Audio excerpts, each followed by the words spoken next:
Hinson. Congresswoman, thank you so much for joining us. Appreciate your time. Thanks, Jackie, for having me. Of course. So I want to pop up on the screen just some inflation data here. We can dive right into the numbers. You know, inflation in September hit 8.2% compared to last year. And some of these categories are just really, really bad. Eggs are up more than 30%, milk more than 15%, fruits and vegetables more than 10%, coffee more than 15%. And then the more alarming data, I think, from this report was if you strip out the volatile food and energy costs, core CPI hit a 40-year high at 6.6%.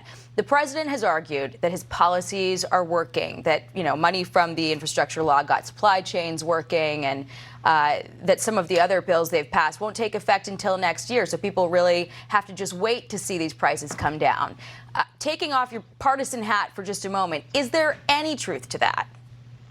Absolutely not, Jackie. And what I'm hearing from Iowans as I'm out on the trail is that this inflation is truly a Pelosi pay cut for Iowans and Americans.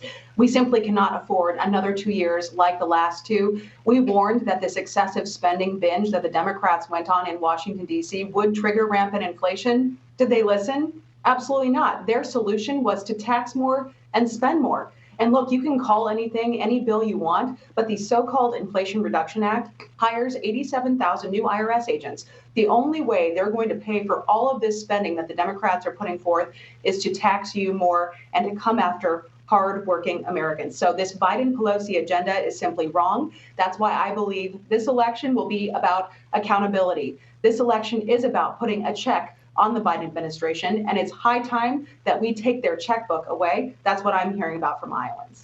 Well, you faced some criticism from your opponent in your race for opposing, for instance, the bipartisan infrastructure law, but welcoming, I think it was $829 million in funding that, you know, would benefit your district locally. So is it at all, you know, hypocritical to welcome that kind of money coming back to your district after voting against it and generally opposing spending? Well, I think what it comes down to is, would Iowans want me to let that money go elsewhere? Do they want me to let it go to New York or California?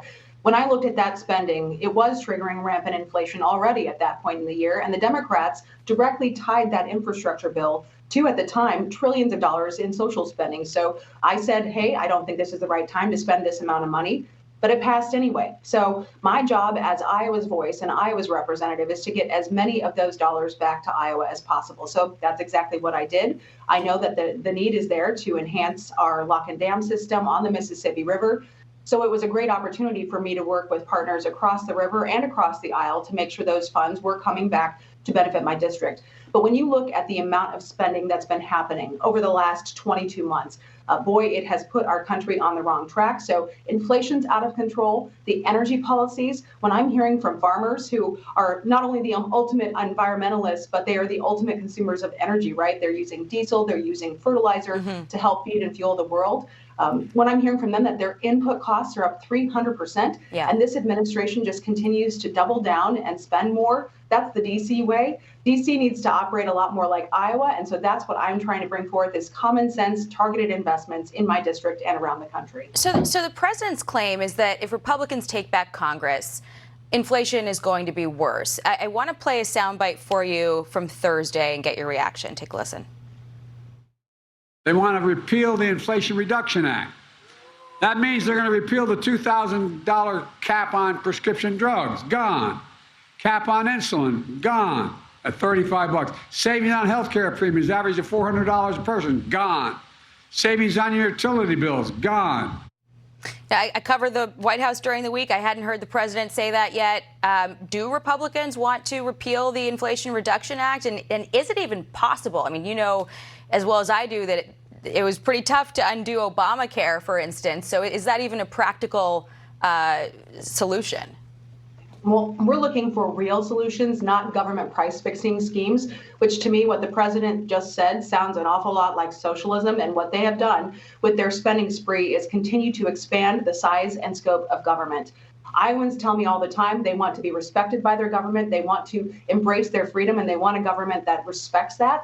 So what we want to do, again, this is about accountability in the next Congress. Why we need to fire Nancy Pelosi and hold this president accountable is because Iowans are tired of seeing their paychecks disrespected by Congress and by the folks in Washington, D.C. So we need to focus on real measures that are going to drive down the Inflation Reduction Act. I'm sorry, I just didn't hear an answer. We're running out of time. I just wanted to get that straight answer from you. Do Republicans, do you want to repeal the Inflation Reduction Act? I hope we can undo as much of it as possible, especially the 87,000 new IRS agents. Okay, understood. Congresswoman Ashley Hinson, thanks so much for your time on this Saturday. Appreciate the discussion. Hope to have you back again soon. Thanks, Jackie. Rich?